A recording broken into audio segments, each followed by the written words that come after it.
Welcome 12th class. स्वागत है आपका आज के टॉपिक खाड़ी युद्ध 2 में। बेसिकली मैंने आपको पहले भी बताया था कि गल्फ वॉर 2 हुई है और गल्फ वॉर के ऊपर एक वीडियो मैं पहले ही बना चुका हूं जो फर्स्ट है। अगर आपने उसको नहीं देखा है तो ज़रूर से जाके देख लीजिएगा, मैं आई बटन में लिंक छोड़ रहा हूं। गल्फ वॉर 2 उसी के पीछे एक पार्ट है अमेरिका का, यूं कह सकते हो। अमेरिका एक युद्ध या खाड़ी युद्ध में इराक को एक बार हराकर खुश नहीं रहा। उसका मकसद था कि किसी तरह से इराक के तेल संसाधन पर पूरी तरह कब्जा जमाया जाए। इसीलिए उसने लगातार आगे आगे जो प्रक्रिया की और उसके बाद जो खाड़ी युद्ध 2 हुआ उसके ऊपर आज हम बात करेंगे। तो चलिए स्टार्ट करते हैं आज का वीडियो, गल्फ वॉर 2।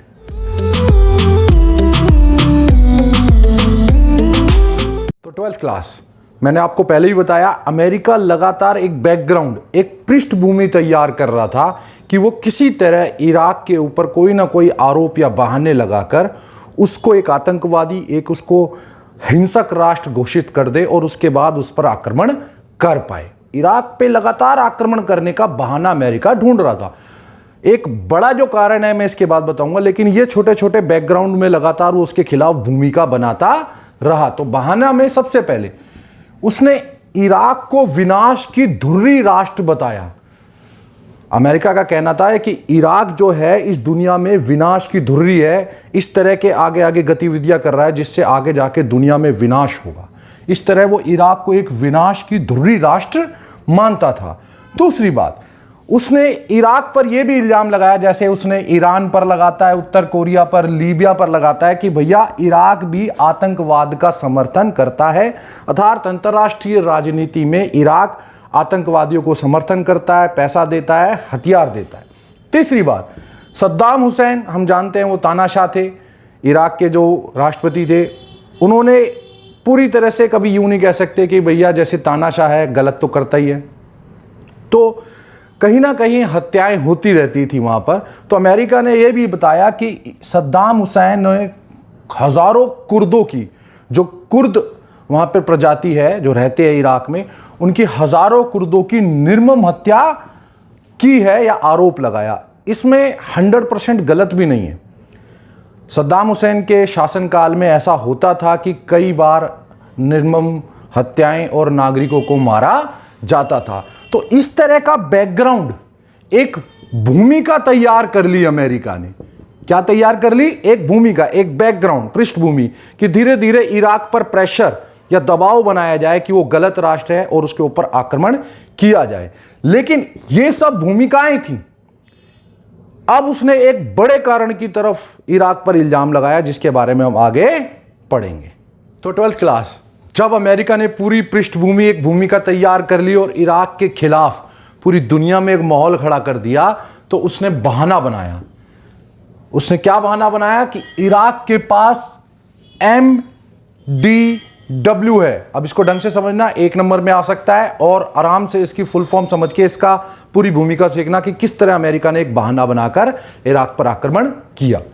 उसने बताया इराक के पास MDW है। MDW मतलब M मतलब मास, D मतलब डिस्ट्रक्टिव, W मतलब वेपन्स, मतलब मास डिस्ट्रक्टिव वेपन्स इराक के पास मौजूद है, जिसे हिंदी में बोला जाता है सामूहिक नरसंहार के शस्त्र इराक ने बना लिए हैं।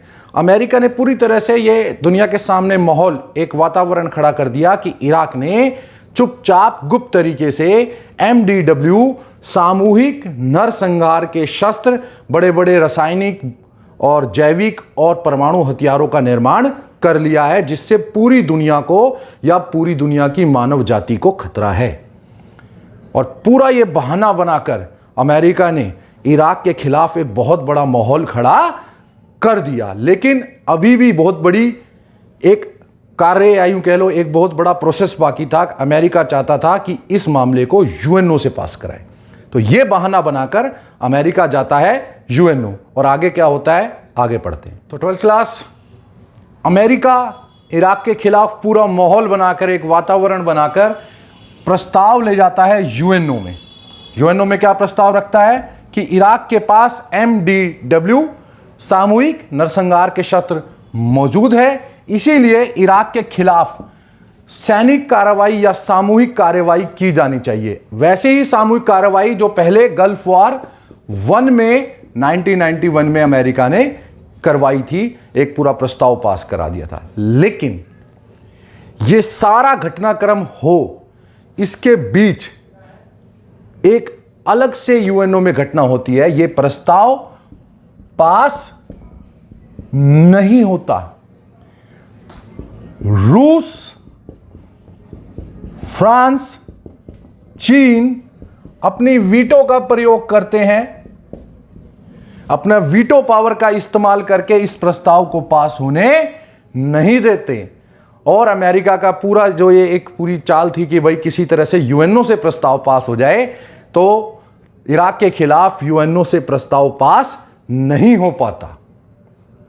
इसके बाद अमेरिका ने एक दूसरी चाल खेली, वो देखो। तो 12th क्लास, जब अमेरिका का ये पूरा चाल, एक कह लो एक पूरी प्लानिंग योजना सफल नहीं होती, तो वो एक दूसरा रास्ता अपनाता है। वो यूएनओ में फिर से एक प्रस्ताव लाता है कि यूएनओ का एक पर्यवेक्षक मंडल, यूएनओ की तरफ से कुछ लोगों को पर्यवेक्षक मंडल जो सुपरविजन करेंगे, इराक में जाकर निरीक्षण करेंगे, देखेंगे कि क्या इराक के पास MDW है या नहीं है। तो यहां तक वो कहता है कि भाई ऐसी मांग रखता है कि ये किया जाए। लेकिन इससे पहले कि प्रस्ताव के ऊपर यूएनओ कुछ बोले, इराक इसके लिए मना कर देता है, सीधा सीधा इनकार कर देता है कि यूएनओ का पर्यवेक्षक मंडल को इराक में प्रवेश नहीं करने दिया जाएगा। और अब अमेरिका का रास्ता, हालांकि यूएनओ में तो पास नहीं हो पाया था, तो अमेरिका इसके बाद जब मना कर दिया तो अब क्या करे। तो अमेरिका ने एक दूसरा रास्ता अपनाया, बहुत मजा आएगा आपको सुनने में, उसकी तरफ चलते हैं। तो अमेरिका की जब सारी प्लानिंग योजना सफल नहीं हो पाती और वो यूएनओ से प्रस्ताव पास नहीं करा पाता, तो अमेरिका ने एक नया कदम उठाया। उसने बनाया आकांक्षियों का महाजोट, महत्वाकांक्षियों का महाजोट। अमेरिका ने अपनी तरफ से पूरी दुनिया के राष्ट्रों को अपील की कि जितने भी ऐसे देश हैं जो शांति स्थापित करना चाहते हैं, विश्व में शांति बनाए रखना चाहते हैं, वो सारे आकांक्षी राष्ट्र, शांति की आकांक्षा रखने वाले, एक महाजोट, एक गठजोड़ बना लो, सारे इकट्ठे हो जाओ, और उसको बोला गया कोलिशन ऑफ विलिंग्स या आकांक्षियों का महाजोट। इसमें अमेरिका ने 40 देशों को शामिल कर लिया। जी हाँ, महाजोट में 40 कंट्री शामिल हो गई, अर्थात अब यूएनओ की जरूरत नहीं थी अमेरिका को, बिना यूएनओ की मंजूरी के ही, ये सबसे बड़ी बात है कि बिना यूएनओ की मंजूरी के ही अमेरिका ने आकांक्षियों का महाजोट भी बना लिया, 40 देशों को शामिल भी कर लिया। अब बस इंतजार था इराक पर आक्रमण करने का या खाड़ी युद्ध दूसरे को स्टार्ट करने का। तो 12th क्लास, खाड़ी युद्ध में जो फाइनल कदम पे अमेरिका आता है, यूएनओ की अनुमति के बिना ही, क्योंकि प्रस्ताव तो पास हुआ नहीं था, 19 मार्च 2003 को, कब 19 मार्च 2003 को अमेरिका अपने आकांक्षियों के गठजोट के साथ या महाजोट के साथ, जो उसने 40 राष्ट्रों को जोड़ा था, उन सब के साथ मिलकर इराक पर आक्रमण कर देता है। और जैसे आपने खाड़ी युद्ध 1 में पढ़ा था, उसका भी एक कोड नेम था, कमेंट में बताना मुझे आपको याद है तो क्या है। ऐसे ही इराक युद्ध पे जो दूसरा खाड़ी युद्ध हुआ था, उसमें इसे भी कोड नेम देता है, कूट नाम दिया जाता है, इसका कोड नेम या कूट नाम रखा जाता है ऑपरेशन इराकी फ्रीडम। मैं फिर से कह रहा हूं, गल्फ वार 1 और 2, इसमें बच्चे इतनी गलतियां करके जाते हैं, कोड नेम में उसका उसमें लिख जाते हैं, उसका उसमें लिख जाते हैं। ये गलती बिल्कुल मत करना। ऑपरेशन इराकी फ्रीडम गल्फ वार 2 का कोड नेम या कूट नाम था। अब इस युद्ध के परिणामों की तरफ बढ़ते हैं। तो 12th क्लास, खाड़ी युद्ध 2 या गल्फ वार 2 के परिणाम में पहली बात, मात्र 1 महीने में ही इराक युद्ध हार जाता है। हालांकि इराक और इराक के शासक सद्दाम हुसैन ने बहुत बड़े बड़े वादे किए थे और बड़ी बड़ी स्टेटमेंट, बयान जारी किए थे कि अगर युद्ध हुआ तो अमेरिका और उसकी माँ बहनों के लिए ये बड़ा खतरनाक युद्ध होगा। 6 महीने से पहले तो अमेरिका युद्ध जीत ही नहीं सकता और अमेरिका की नस्लें आने वाली इस युद्ध को रोएंगी। लेकिन ऐसा होता नहीं है। मात्र 1 महीने में ही इराक युद्ध हार जाता है। इस युद्ध में अमेरिका के 3000 से अधिक सैनिक मारे जाते हैं। लेकिन 3000 अमेरिका के तो इराक के 50,000 से अधिक, इराक के कितने 50,000 से अधिक सैनिक और नागरिक, क्योंकि जिस देश में युद्ध हो रहा है वहां के नागरिकों पे भी तो बम गिरेगा ही, सैनिक के साथ तो वो भी मरेंगे। तो 50,000 से अधिक सैनिक और नागरिक इराक के इस युद्ध में मारे जाते हैं। तो देख लो युद्ध कितना विनाश करता है। और 2006 में सद्दाम हुसैन को फांसी दे दी जाती है। लेकिन यह सब होने के बाद भी जो सबसे इंपॉर्टेंट फैक्ट, MDW सामूहिक नरसंहार के शस्त्र, उस मुद्दे का क्या हुआ, यह अब बाकी है और बहुत इंटरेस्टिंग है। अब उसकी तरफ चलते हैं।